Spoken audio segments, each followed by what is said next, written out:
You know that feeling when something's off, but you can't quite put your finger on it? That's exactly how December 26th, 2004 started for me. I woke up in my beachfront bungalow in Khao Lak, Thailand, and the first thing I noticed was the silence. Not the peaceful kind. The wrong kind. The birds weren't singing. The usual morning sounds of the ocean were just gone. I'm Sarah, and what I'm about to tell you is the most terrifying experience of my life. The day I came face to face with one of the deadliest natural disasters in recorded history. The day the Indian Ocean Tsunami tried to kill me. And honestly, I still can't believe I'm here to tell this story. But before we get into the chaos, the water, and the absolute terror, let me take you back to the beginning. To the moments before everything changed forever. 3 days earlier, I'd landed in Thailand with my best friend Rachel and her boyfriend Tom. We were all in our mid-20s, fresh out of university, and this was supposed to be the adventure of a lifetime. You know how everyone has that bucket list trip?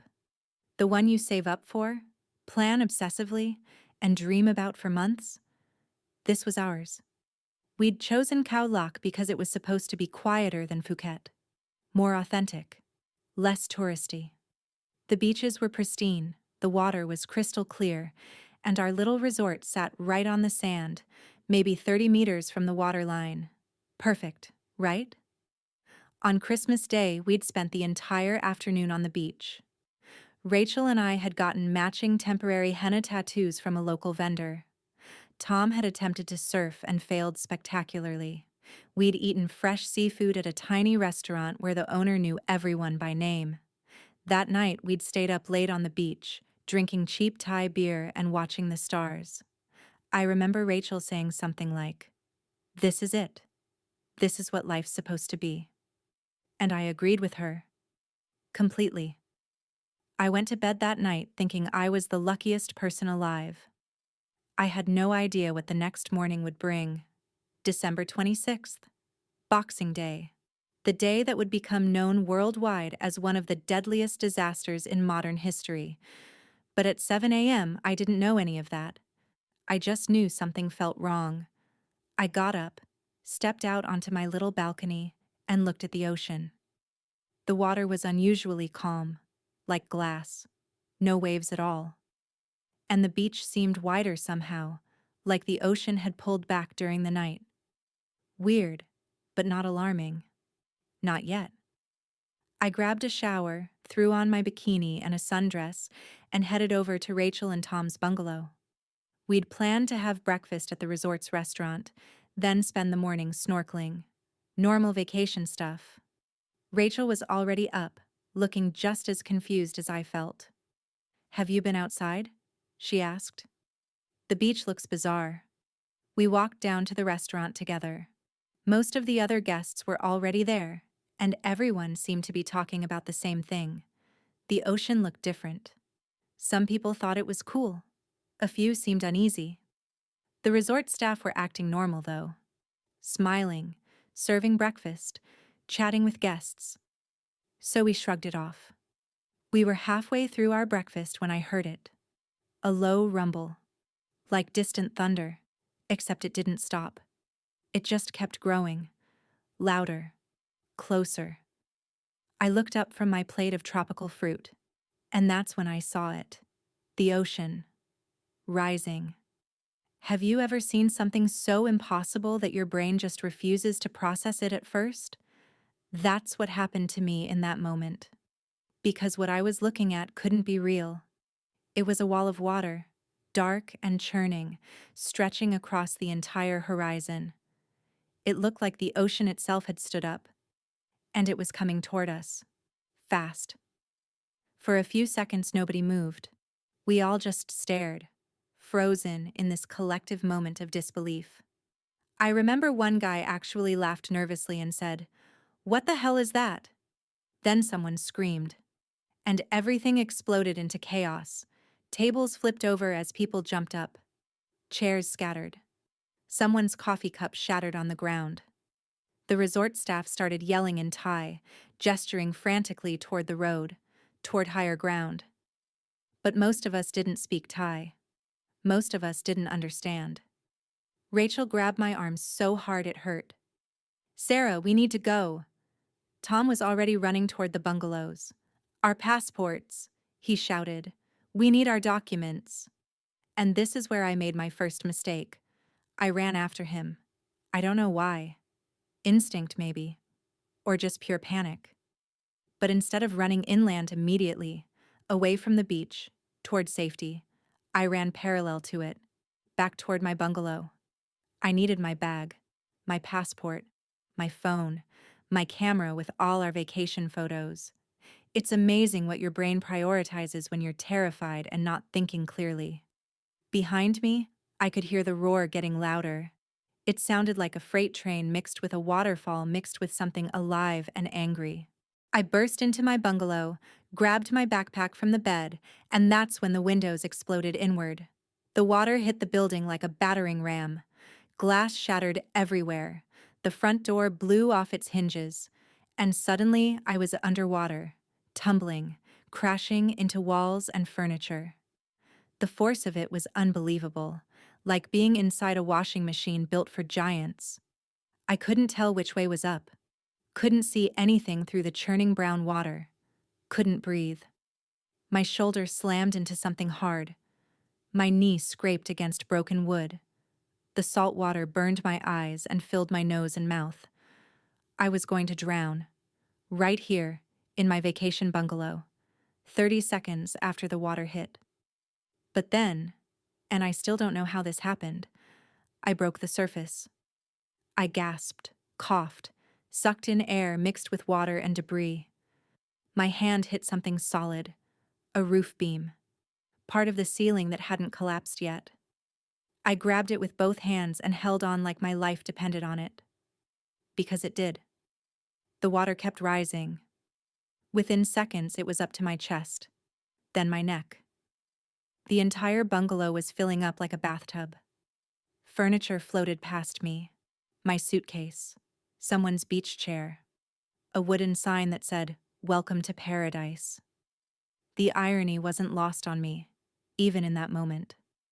I could hear screaming outside, people calling for help, children crying, and underneath it all, that constant roar of water that wouldn't stop. The roof beam I was holding started to crack. That's when I realized the building was going to collapse completely. If I stayed here, I was dead. So I did the only thing I could do.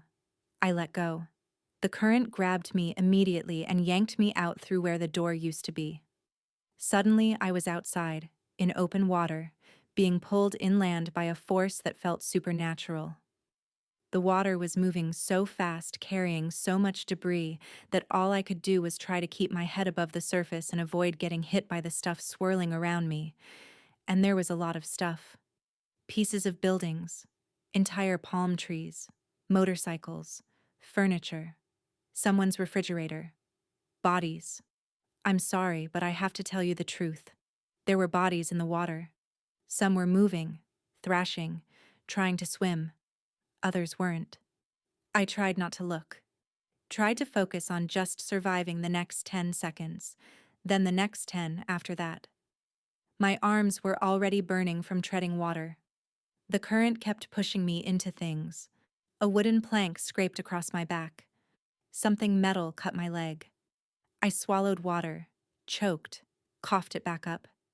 I screamed for Rachel, for Tom, for anyone. But my voice was nothing compared to the roar of the water.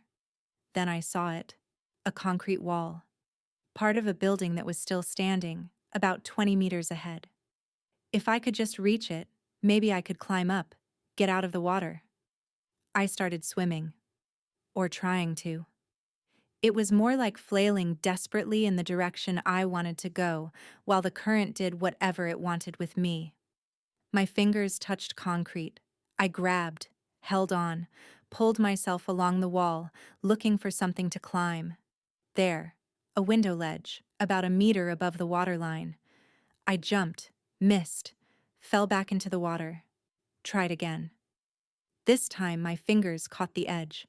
I pulled myself up with strength I didn't know I had, adrenaline overriding every screaming muscle, and hauled myself through the window into what looked like someone's living room, or what used to be someone's living room.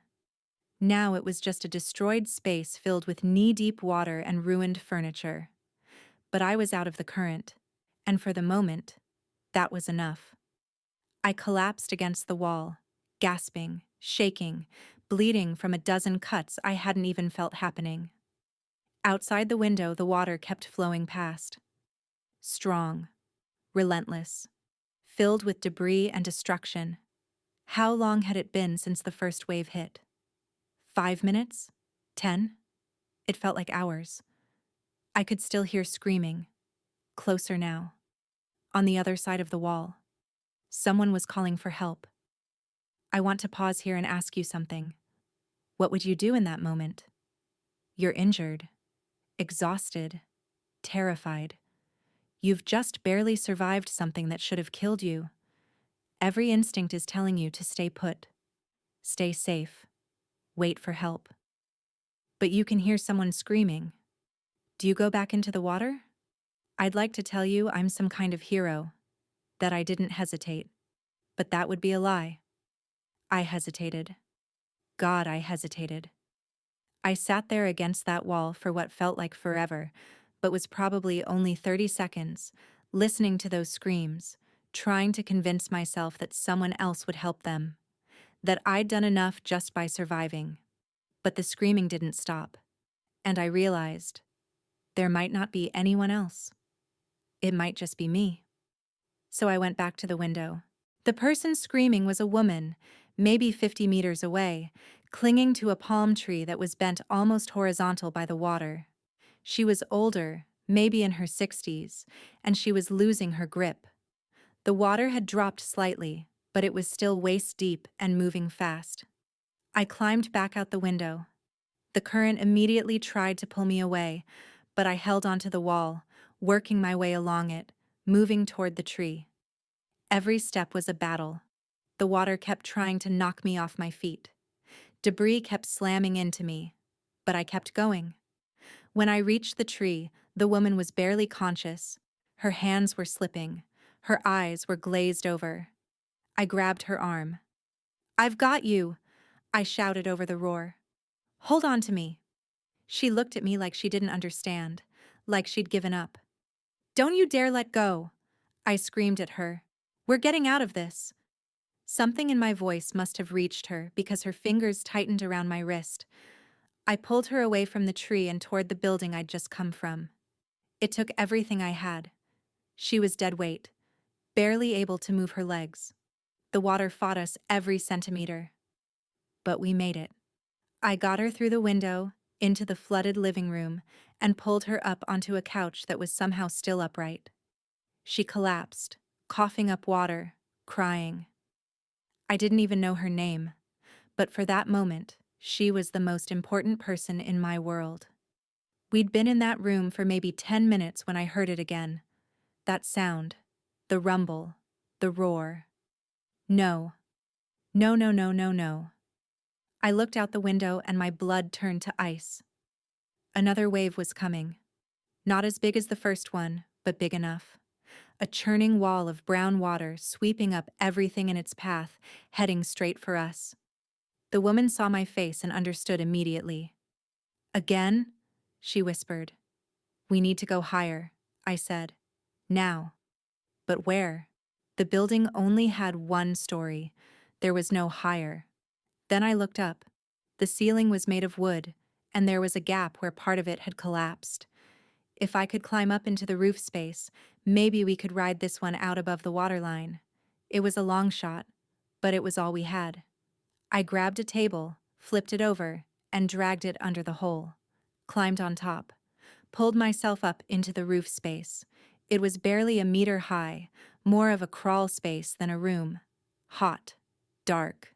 Filled with insulation and rat droppings, but it was above the ceiling. "Come on." I reached down for the woman. She looked at me, looked at the window, looked back at me. "I can't," she said. "Yes, you can. Give me your hand." "I'm too old. I'm too tired. I can't." "Give me Your hand. She reached up. I grabbed her wrist with both hands and pulled. She got one foot on the table, then the other. I pulled harder, feeling something in my shoulder pop but not caring. She got her arms into the roof space, then her head, then her shoulders. I heard the roar getting louder. I grabbed her under her armpits and yanked with everything I had left. She came up through the hole just as the water smashed through the window again. We lay there in the darkness, in the suffocating heat of the roof space, listening to the water rage below us, listening to the building groan and crack, listening to the screaming outside that was getting quieter. The woman was crying softly. I realized I was crying too, and I had no idea if Rachel and Tom were alive. Have you ever experienced time moving in two different speeds at once? Every second in that roof space felt like an hour, but looking back now, the whole thing seems like it happened in fast forward. We stayed up there for what must have been 30 to 40 minutes. Maybe longer. I lost track. The second wave wasn't as strong as the first, but it was strong enough to completely flood the building below us. We could hear water sloshing around, things breaking, the structure settling. The woman, her name was Margaret, I learned during those long minutes in the dark, was in bad shape. She was shivering despite the heat. In shock. She'd been separated from her husband when the first wave hit. She didn't know if he was alive. I held her hand and told her everything would be okay. I had no idea if that was true. We talked to pass the time, to keep ourselves sane. She told me about her grandchildren back in England, about how this trip was supposed to be a second honeymoon with her husband of 40 years. I told her about Rachel and Tom, about our plans to travel through Southeast Asia for 3 months. Both of us carefully used the present tense, not had been or were supposed to, just is and are, as if we could make it true by refusing to acknowledge the alternative. Eventually, the sounds below us changed. The water started receding. We could hear it draining away, sucking back toward the ocean, taking everything with it. I crawled to the hole and looked down. The room was trashed, but the water was only ankle deep now, and it was still going down. I think we can get out, I said. Margaret just nodded. She looked like she'd aged 20 years in the last hour. I went first, dropping down onto the waterlogged floor. Then I helped Margaret down. She could barely stand. I had to support most of her weight. We made our way to the window, or where the window had been.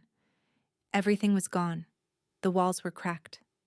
Part of the roof had collapsed, but we could see outside, and what I saw will haunt me for the rest of my life. Imagine your neighborhood after a war. That's what it looked like.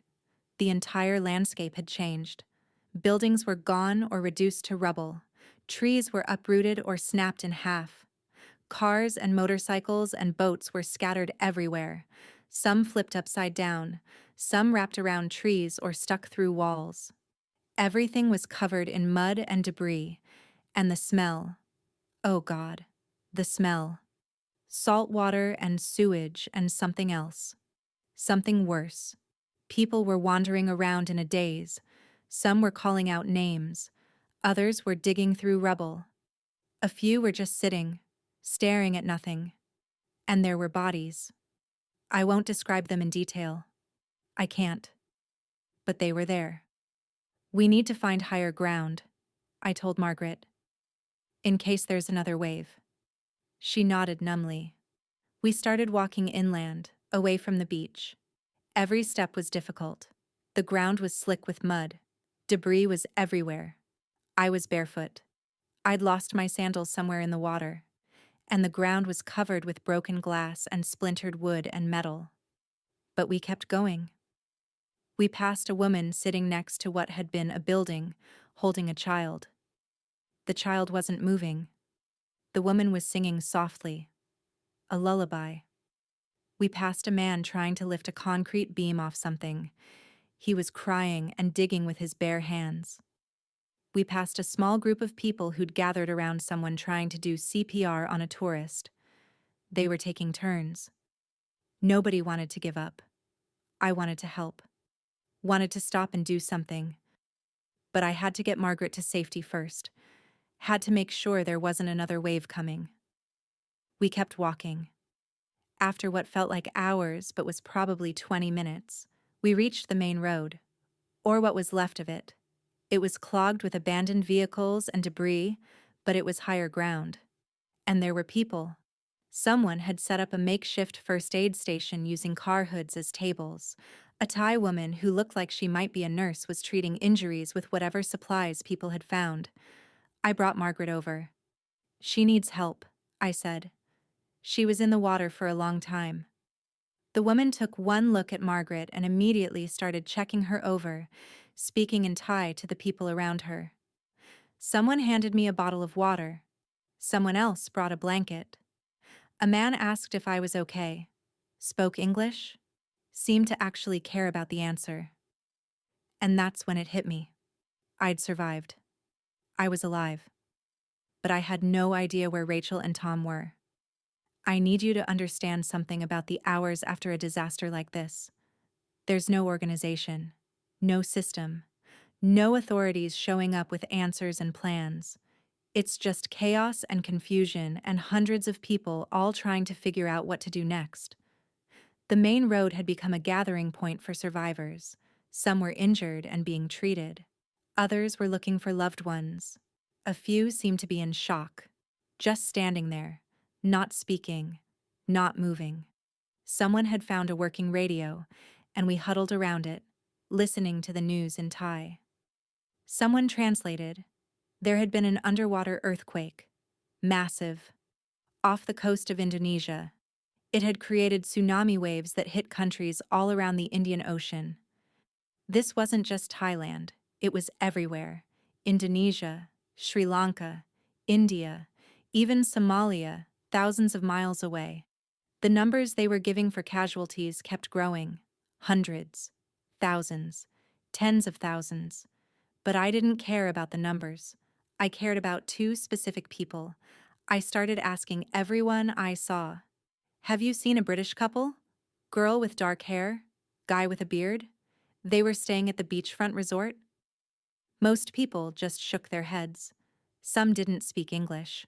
Others were too focused on their own searches to pay attention to mine. I must have asked 50 people before someone said yes. An Australian guy, maybe in his 30s, bleeding from a cut on his forehead.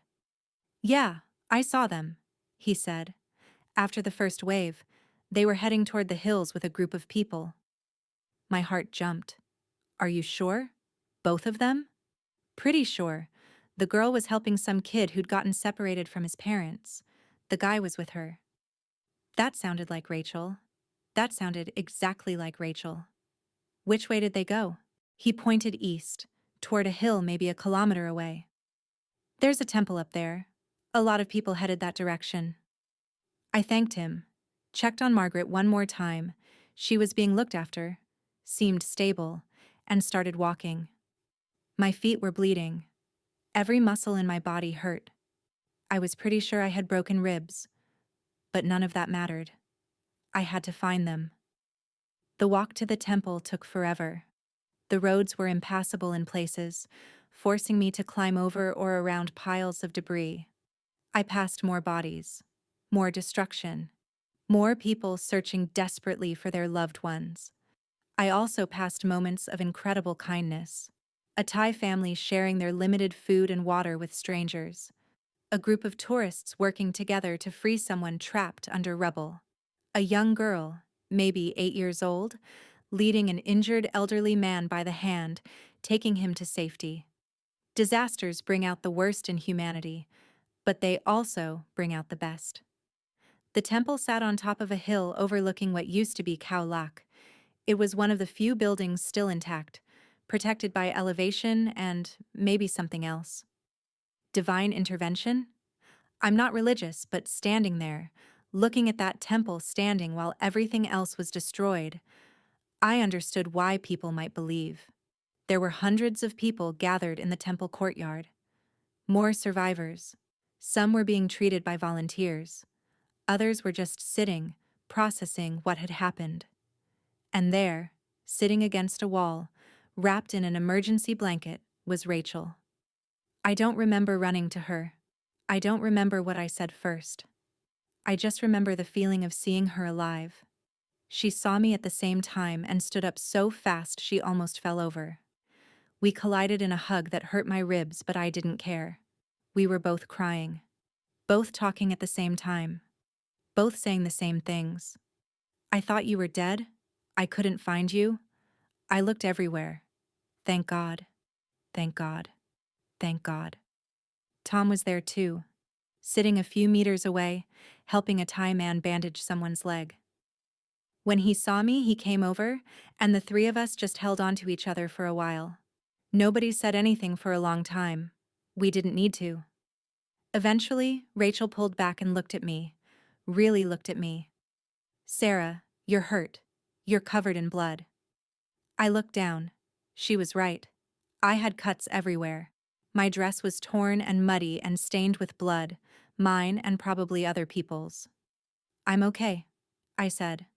"Most of it's not mine." That was only partially true, but it felt true enough. Tom brought me water and helped me clean the worst of the cuts. Rachel found some antiseptic and bandages from the supplies people were sharing. While they worked on me, I asked them what happened. Rachel had been in the restaurant when the wave hit. She'd run inland immediately, the opposite direction from me and Tom. Smart. She'd made it to higher ground before the water reached her. Tom had been in his bungalow like me, but he'd gotten out faster, climbing onto the roof before the water rose too high. He'd ridden it out up there, then come to the temple when the water receded. They'd found each other about an hour before I arrived. They'd been organizing search parties, trying to help look for other survivors from our resort. "We were going to go back down there to look for you," Rachel said. "As soon as we had enough people." I told them about my bungalow collapsing, about Margaret, about the second wave. Tom went pale. "There was a second wave? We didn't feel it up here." "It wasn't as big as the first, but it was big enough." We sat there for a while just processing. Around us, people were doing the same. Crying, hugging, staring into space, trying to call home on cell phones that didn't work. The sun was setting now, painting the sky in colors that were too beautiful for a day like this. Orange and pink and purple over a landscape of destruction. Someone had started a fire in the courtyard. People gathered around it as the temperature dropped. Someone else was distributing food, rice and canned goods salvaged from somewhere.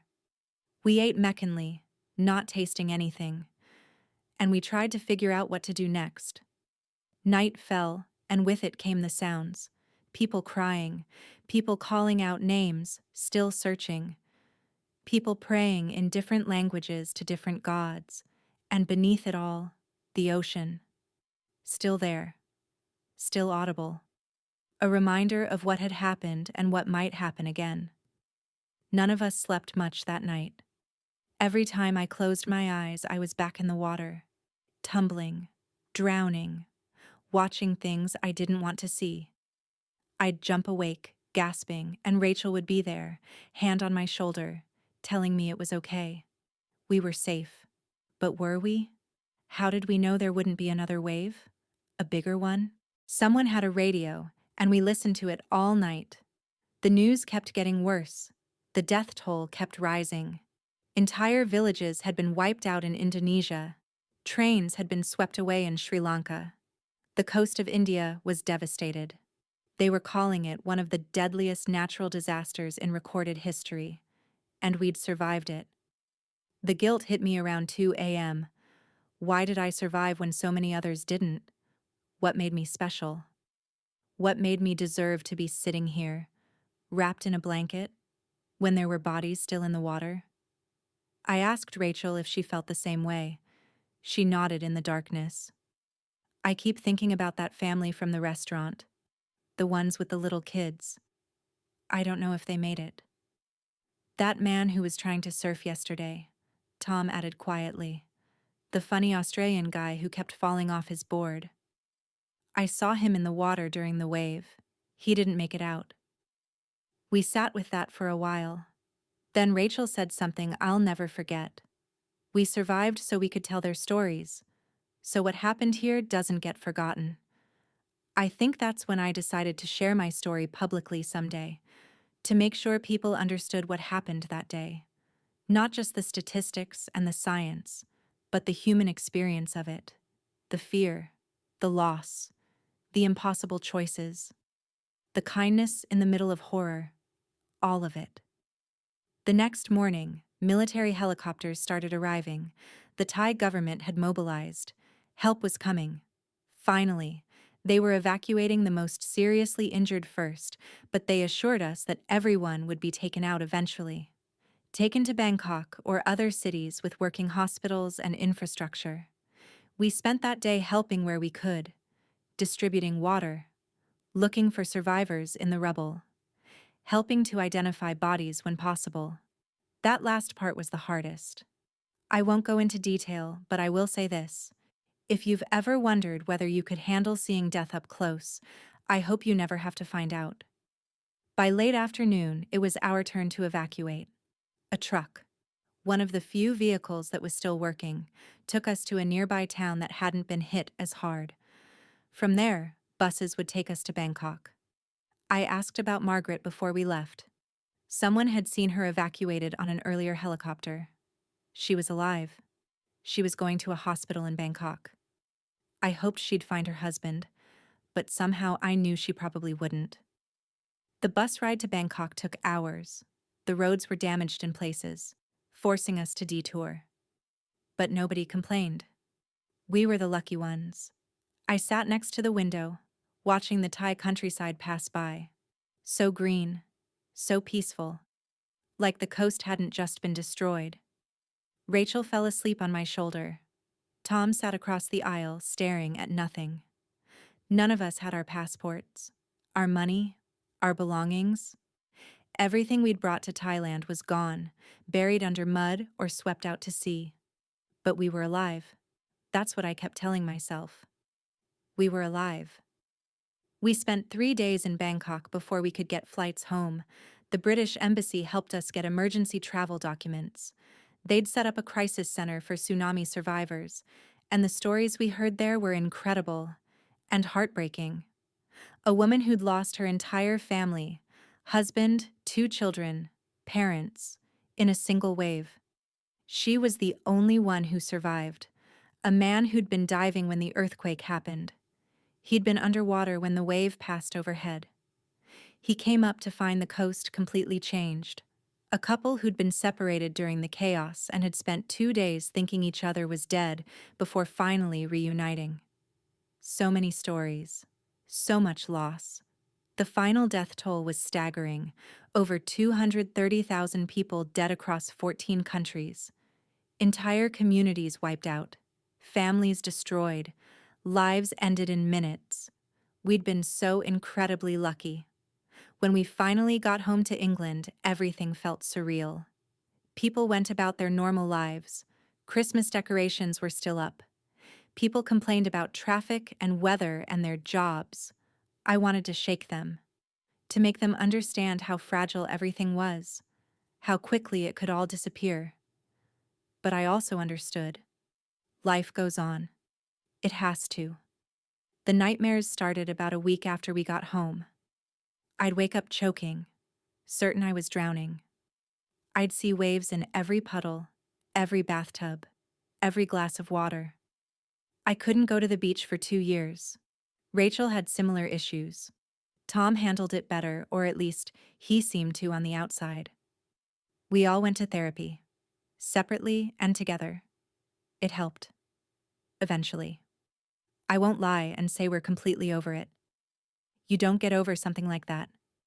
You just learn to live with it. But we're okay. We're here. We're alive. Looking back now, more than 20 years later, I've had a lot of time to process what happened that day. I've learned some things. First, disaster doesn't care about your plans, about your bucket lists or your perfect vacations or your ideas of how life should go. It just happens, and you deal with it or you don't. Second, you're stronger than you think you are. I never thought I could survive something like that. I was just a regular person living a regular life. But when it mattered, I found strength I didn't know I had. You probably have it too. Third, help others when you can. I almost didn't go back for Margaret. I almost stayed safe and let someone else help her. But I'm so glad I didn't. Because saving her saved me too, in a way. It gave me a purpose in the middle of chaos. It reminded me that we're all in this together. Fourth, tell the people you love that you love them.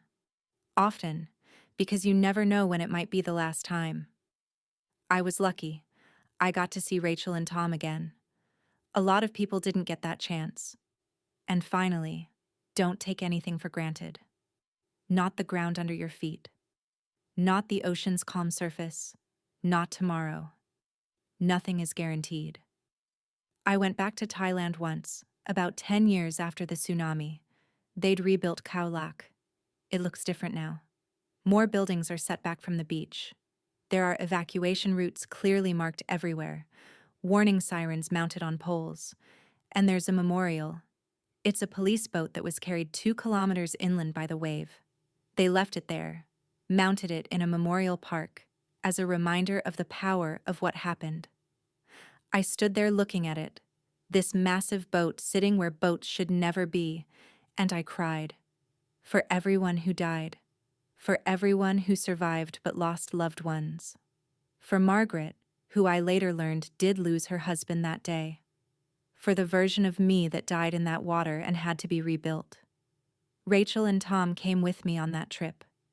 We didn't stay in Khao Lak. None of us were ready for that. But we visited. We paid our respects. We also visited the temple where we'd reunited. It looked the same. Peaceful. Untouched by time. A monk there told us through a translator that the temple had been a gathering place for survivors of tsunamis for hundreds of years. That the ancestors had built it on that hill for exactly that reason. The ocean takes, he said, but the earth remembers and provides shelter. I like that thought. You might be wondering why I'm sharing this story now in this format on YouTube. There are a few reasons. First, because memories fade. The 2004 tsunami was a massive global event, but it's been over 20 years. A whole generation has grown up since then who might not really understand what happened. Second, because climate change is making extreme weather events more common. Tsunamis, hurricanes, floods, they're all happening more frequently and with more intensity. People need to know what these events actually feel like, not in a fear-mongering way, but in a real, human way. Third, because I think there's value in survivor stories. Not just the facts and figures, but the actual experience, the fear, the choices, the luck, the randomness of who survives and who doesn't. And finally, because it's taken me 20 years to be able to talk about this without breaking down. I'm ready now. Ready to share what happened. Ready to honor the people who didn't make it by making sure their stories aren't forgotten. I know what you're thinking. This is a crazy story, Sarah. But what does it have to do with me? I'm probably never going to be in a tsunami. And you're probably right. The odds of being in a major tsunami are pretty low. But disasters happen. Hurricanes, earthquakes, floods, fires, accidents, emergencies of all kinds. And based on what I experienced, here's what I want you to know. 1. Have a plan. Before that day, I'd never thought about what to do in a tsunami. I'd never looked for evacuation routes. I'd never discussed emergency procedures with Rachel and Tom. Big mistake. Now, wherever I travel, I ask these questions. What are the natural disaster risks here? Where are the evacuation routes? What's the plan if something goes wrong? It seems paranoid until you need it. Then it's life-saving. 2. When disaster strikes, move. The people who survived that day were the ones who acted immediately, who ran for higher ground without hesitation, who didn't stop to grab their passports or their luggage or their precious belongings. I made the mistake of running back to my bungalow. I got lucky. A lot of people who did that didn't. When you're in danger, move. You can replace things. You can't replace your life. 3. Trust your instincts. That feeling I had that morning, that something was off, that was my subconscious picking up on warning signs I didn't consciously recognize. Listen to that voice. If something feels wrong, it probably is. 4. Help others, but don't be stupid about it. I went back for Margaret, and I'm glad I did. But I also put myself at serious risk. If that second wave had been bigger, we both would have died. There's a balance between helping people and getting yourself killed. You can't help anyone if you're dead. 5. Have copies of important documents. Email yourself scans of your passport, visa, credit cards, insurance papers. Store them in the cloud. That way, even if you lose everything physically, you have the digital backups. We would have had a much easier time getting home if we'd done this. 6. Learn basic first aid.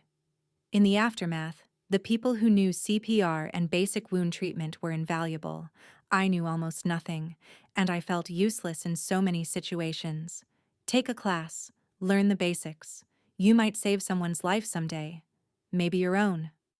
7. Mental health matters. PTSD is real. Survivor's guilt is real. Trauma is real. If you go through something like this, get help. Talk to someone. Don't try to tough it out alone. I waited too long to get therapy. Don't make that mistake. 8. Tell people you love them. I know it's cheesy. I know you've heard it before. But I'm saying it again because it's true. I hadn't talked to my parents in 2 weeks when the tsunami hit. I'd been too busy having fun on vacation. When I finally got through to them from Bangkok, my mom sobbed for 10 minutes straight. Don't wait. Call your parents. Text your siblings. Tell your friends they matter. Do it today. One thing nobody tells you about surviving a disaster is how it changes everything. Not just the obvious stuff, the fear of water, the nightmares, the hypervigilance whenever you're near a coast, but the subtle ways your entire worldview shifts. I used to worry about stupid things. My career trajectory. Whether I was getting enough Instagram likes, what people thought of my outfit choices. After the tsunami, all that fell away. Those things still exist in my life, but they don't control me anymore. Because I know, deep in my bones, that none of it matters as much as we think it does. What matters is being alive, being present, being connected to the people you love. Rachel quit her corporate job after we got back. She became a paramedic. She said after seeing so many people die, she wanted to spend her life saving them. Tom had the opposite reaction. He decided life was too short to play it safe. He sold everything, bought a sailboat, and has been traveling the world ever since. Last I heard, he was somewhere in the Caribbean, living his best life. Me? I became a disaster preparedness consultant. I work with communities and organizations to help them plan for emergencies. I give talks. I train people. I do everything I can to make sure others are better prepared than I was. The trauma changed us. All of us. But we didn't let it destroy us. That's the thing about surviving something like this. You have a choice. You can let it break you, or you can let it remake you into something stronger. We chose the second option. I want to take a moment to acknowledge the people who didn't make it. The 230,000 plus people who died that day weren't just statistics. They were real people with real lives, with families and friends and dreams and plans. They were parents and children and grandparents. They were tourists and locals. They were rich and poor, young and old, from dozens of different countries and cultures. They were people like the woman I saw singing to her child, like the man trying to lift that concrete beam, like Margaret's husband, whose name I never learned, but who I think about often. They deserved to live. They deserved to see another day. And the fact that I survived when they didn't, there's no explanation for that. No reason, no cosmic justice. It was just luck. Random, meaningless luck. Sometimes I feel guilty about that, like I should have done more, like I should have saved more people. But Rachel's therapist told me something that helped. You can't save everyone. You can only save the people you can reach. I saved Margaret. Maybe that was enough. Maybe that's all I could do. I hope wherever she is now, she's found some peace. I hope she knows she mattered. That our time in that roof space, holding hands in the dark, meant something. Because it did. It meant everything. If you're watching this and you survived the 2004 tsunami, I want you to know. I see you. I know the nightmares don't really go away. I know you still flinch at unexpected loud noises. I know you still feel guilty sometimes for surviving when others didn't. I know December 26th isn't just another day on the calendar for you. It's a reminder, an anniversary, a day that changed everything. I know you probably don't talk about it much, because how do you explain what it was like to people who weren't there? How do you make them understand? You don't have to explain it to me. I understand. And I want you to know, it's okay that you survived. It's okay that you're still here. You don't have to earn the right to be alive. You survived. That's enough. Whatever you've done with your life since then, whether you became a hero or just got through each day, whether you went back to the ocean or never got near water again, it's all okay. We all cope differently. We all heal differently. There's no right way to survive. Even after all these years, there's one question that still keeps me up at night sometimes. What if we'd stayed home that Christmas? What if we'd chosen Bali instead of Thailand? Phuket instead of Khao Lak? What if we'd stayed at a resort further inland? What if I'd woken up 10 minutes earlier or 10 minutes later? What if I hadn't run back to my bungalow? What if, what if, what if? I could drive myself crazy with these questions. Sometimes I do. But here's what I've learned. You can't live your life in the what ifs. You can only live in the what is. What is, I survived. What is, Rachel and Tom survived. What is, we got a second chance. What is, we're here, now, living our lives as best we can. That has to be enough. So where do we go from here? The ocean is still there, still beautiful, still dangerous. Tsunamis still happen, earthquakes still strike, disasters still occur. But people keep going to the beach, keep traveling, keep living their lives. And that's as it should be. Because the alternative, living in fear, never taking risks, never experiencing the beauty of the world, that's not really living at all. I go to the beach now. It took years, but I can do it. I can walk on the sand, put my feet in the water, watch the waves roll in. I still feel a little flutter of anxiety when the water pulls back from the shore. Still scan the horizon for anything unusual. Still locate the nearest high ground. But I go. Because the ocean gave me the most terrifying experience of my life, but it also gave me the most beautiful ones. Snorkeling with Rachel the day before the tsunami. Watching sunsets. Feeling the sand between my toes. I refuse to let fear take that away from me, and neither should you. If you've made it this far in the video, thank you for listening. Thank you for caring about what happened that day. Thank you for taking the time to understand not just the facts of the disaster, but the human experience of it. I hope you never have to go through anything like this. But if you do, if you ever find yourself in a situation where survival seems impossible, I want you to remember, you're stronger than you think. Help will come. Hold on, keep moving. Don't give up. And if you can, help someone else. Because in the darkest moments, that's what makes us human. That connection, that choice to save someone even when you're barely saving yourself. That's what matters. Not the stuff we accumulate, not our plans or our Instagram feeds or our perfect vacations. Just that simple human connection, reaching out a hand in the darkness and pulling someone up. Before I go, I want to ask you to do 3 things. First, Learn about disaster preparedness. Not in a paranoid way, but in a smart way.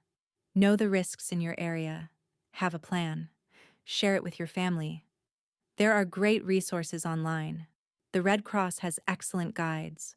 The NOAA has information about tsunami risk zones. Take an hour and educate yourself. Second, if you have the means, consider donating to disaster relief organizations, the Red Cross, Doctors Without Borders, local organizations in vulnerable areas. They do incredible work. They save lives. Even a small donation helps. Third, share this video if you think it might help someone. Maybe someone who's nervous about traveling. Maybe someone who's a disaster survivor dealing with PTSD. Maybe someone who just needs to hear that survival is possible even when everything seems impossible. And if you're willing, leave a comment telling me about your experience. Have you been through a natural disaster? How did you cope? What did you learn? I read every comment, and I think sharing these stories helps. It creates a community of survivors and supporters. It reminds us we're not alone.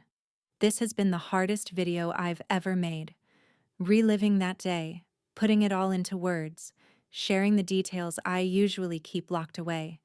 It wasn't easy, but it was important. Because the 2004 Indian Ocean Tsunami happened. It was real. It killed over 230,000 people. It destroyed communities. It changed countless lives. And those people, those events, deserve to be remembered. Not just as statistics in a history book, but as real human experiences. As stories of loss and survival and the incredible resilience of the human spirit. I was trapped during the 2004 tsunami. I survived against the odds. I made it through 24 hours that changed everything. And now, 20 years later, I'm still here, still processing, still healing, still grateful for every single day. Thank you for listening to my story. Take care of yourselves, take care of each other, and remember, you're stronger than you think. I'll see you in the next video.